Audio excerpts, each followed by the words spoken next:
course, I have the honor of helping you wake up this morning with fantastic papers that will be presented in the following format.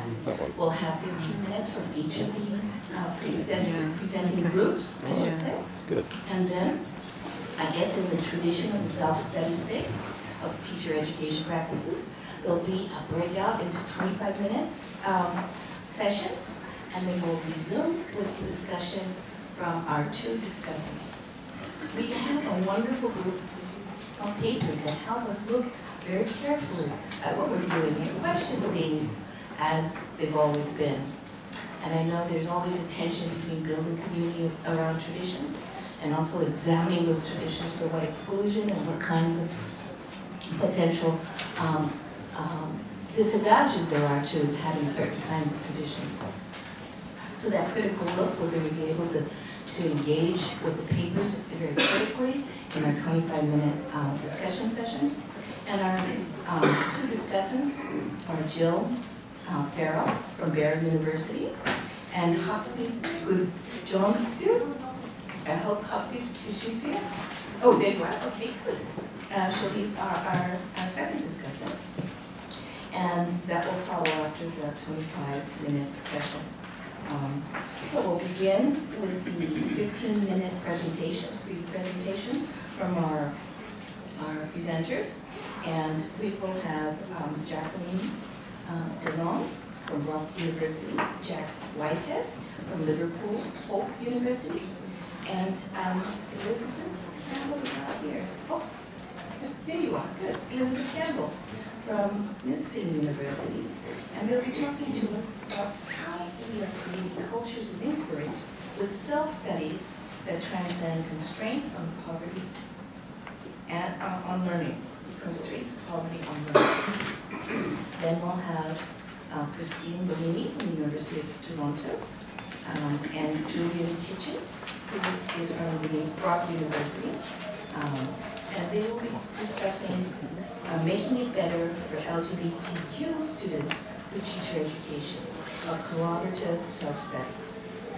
Next, we'll have Karen Raghunandan from the University of British Columbia.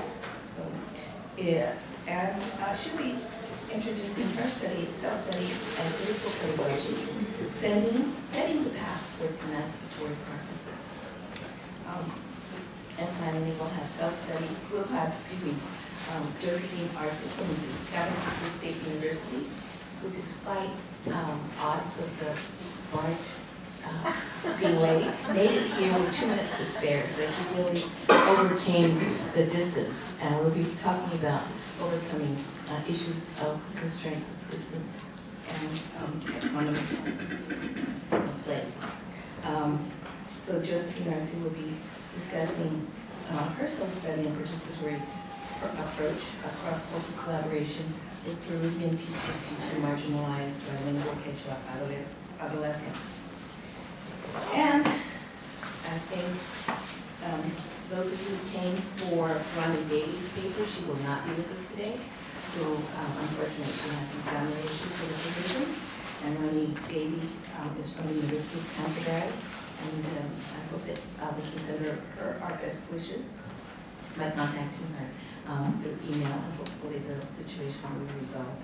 Her paper was entitled Walking the Talk While Struggling to Stay Upright, Surviving Reform and Disaster. So without further ado, let's begin with Jacqueline Delong and Jacqueline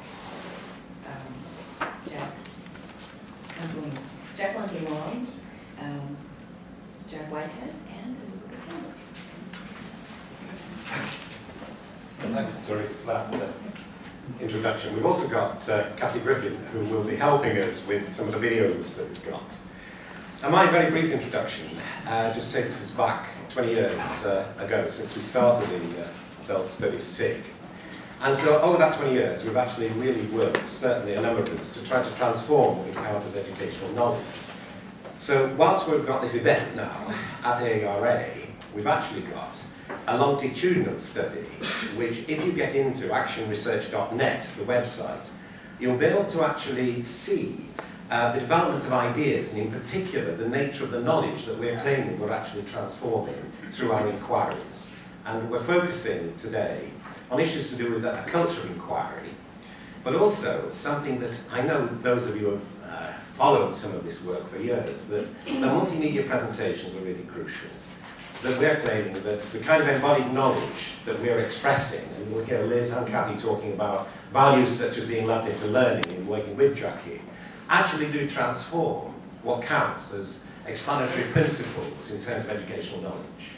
So we're actually claiming that the kind of work we're doing, which is inclusional, can help to transform what counts as educational knowledge as distinct from the kind of knowledge that many of us are used to at AERA, which is focused on what I call the nature of the education researcher, who is influenced by the disciplines of education rather than the self-studies of their own practice. So I'm hoping that we get a lot of ideas coming from you in the discussion part, and I'm now going to turn to Jackie, who will just introduce her papers before we go on to Liz and Cathy.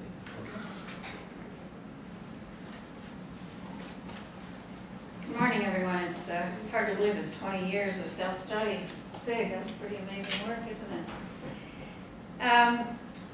First of all, it's difficult for us to really share all that we've learned without being able to share all the visual data that we have. And it makes up a very large part of the data that we think provides evidence to support the claims that we've made to know. Within the paper, if you can access it, there are 9 video clips. There's 1 painting and 1 poem, and thousands that we took out. Our work focuses on creating cultures of inquiry, which are safe, loving, supportive spaces for learning and for creating rigorous scholarly research. We've developed it in all of our contexts, Jack in the UK, and Liz and Cathy and I in Ontario, Canada. That culture of inquiry is also endemic to the process of creating this paper. And just to give you kind of a sense of it, our normal meeting time was 9:30 Sunday morning in Ontario, Canada. We're all in different places. And 2:30 on Sunday afternoon in Bath, UK, on Skype. And we used the conference facility. And in addition to that, we used Google Drive to create the paper. So, although we know each other, of course I studied with Jack at Bath, and Liz and Cathy were in my master's group in the Blue Water School Board. So, we do know each other. We haven't sort of created relationships from scratch, virtually. But within that virtual space, we created a culture of inquiry where we developed this paper. And within the paper, we have deepened our understandings of some of the concepts we thought we knew well before. So we have all taught each other a deeper understanding of being a critical friend, of a culture of inquiry, of living theory and what our living theories are. And I'm absolutely thrilled to have Liz and Cathy with us today for their first AERA. And it's absolutely thrilling to meet the 3D Jack Whitehead. Because although we didn't meet him in cyberspace, we didn't meet him in 3 dimension until we got here. So I just want to add a little bit to what's already been said. Jack spoke about the focus on educational research, and that's probably what resonated with me immediately in Jackie's class when she introduced us to living educational theory. This is educational. I've been an educator for almost 2 decades. I've been involved in PD for over 2 decades. I was doing a master's program, and it's the first time I encountered something that gave me some meaning and some way to move forward that was authentic. So Jackie created this culture of inquiry where I felt loved into learning, but it was still rigorous because it was more rigorous than anything I had done before because it was educational. And in that culture of inquiry, I discovered my own voice. Through that voice, I was able to transcend boundaries, whether they were perceived or imposed, that prevented me from flourishing individually prior to that. Now I could flourish. I found my own voice. I was able to identify shame that I carried with me for 20 years because I never did graduate from high school, so I was like an imposter teacher. and identifying that voice enabled me to transcend those boundaries. Others as well, but that's one example. So in this loving culture of inquiry, I found my voice. I transcended those constraints, and I was able to flourish individually, take that back to the classroom, and affect, my students, the learners in my care, and, a broader social formation influence as well, so that we can flourish collectively. This, I think, is what holds hope for the future of humanity, and also what will create sustainable change in education.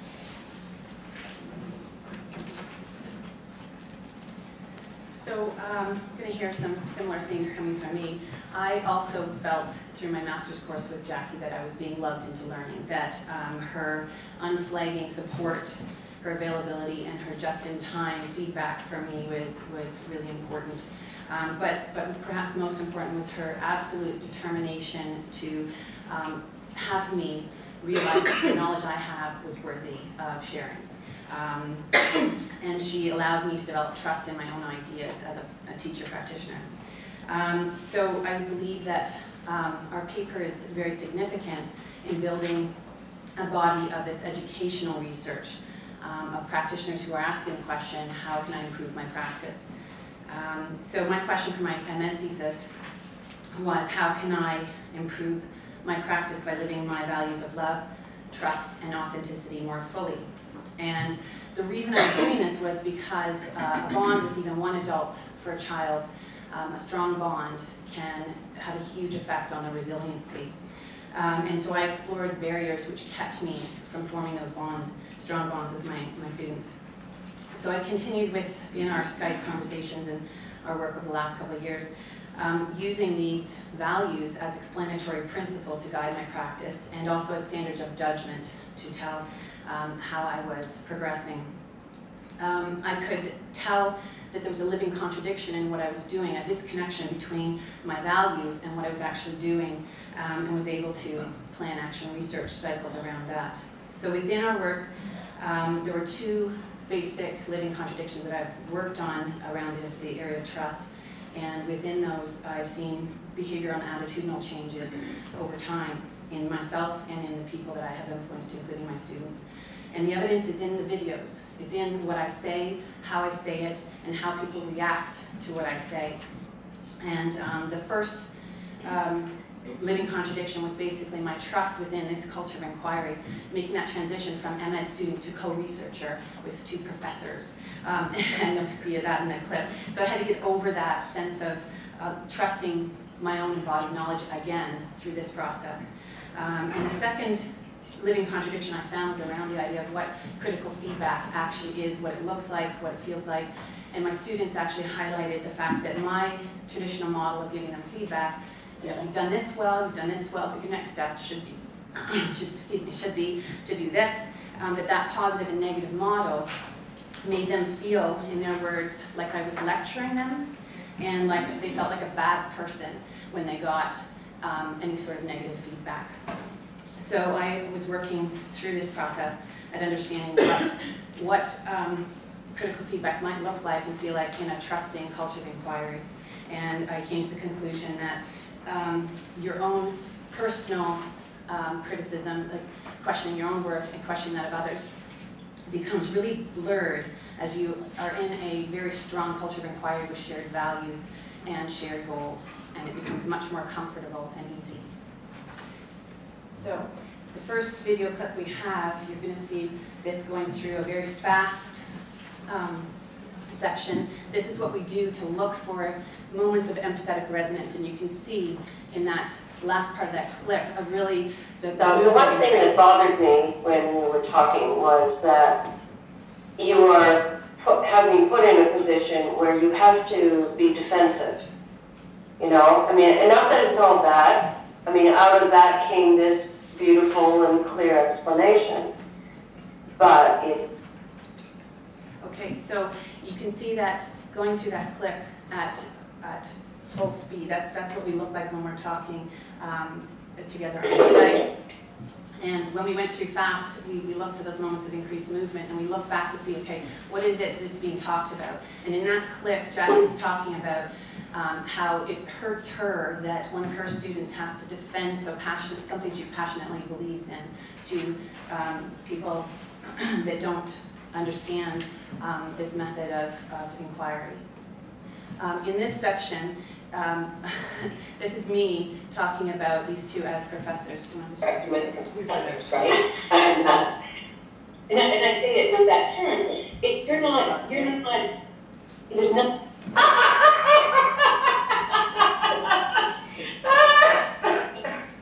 Can I just pause it there? Because no, it's just that on those moments when you feel that energy, that was where we resonated with the fundamental values that we thought were right at the heart of our educational relationship, which, if you look at quite a bit of the video, you actually don't see. And it's those moments of that, again, a loving energy, which we're calling a life-affirming energy, which is often totally omitted from the accounts that you get in the traditional research. And at those moments, and they're just flashes, they happen quickly, but those are the ones, using our cursor, we've focused on with that resonance. And I think that's really vital. Okay. Thank you very much. Thanks. We've run out of time. Yes.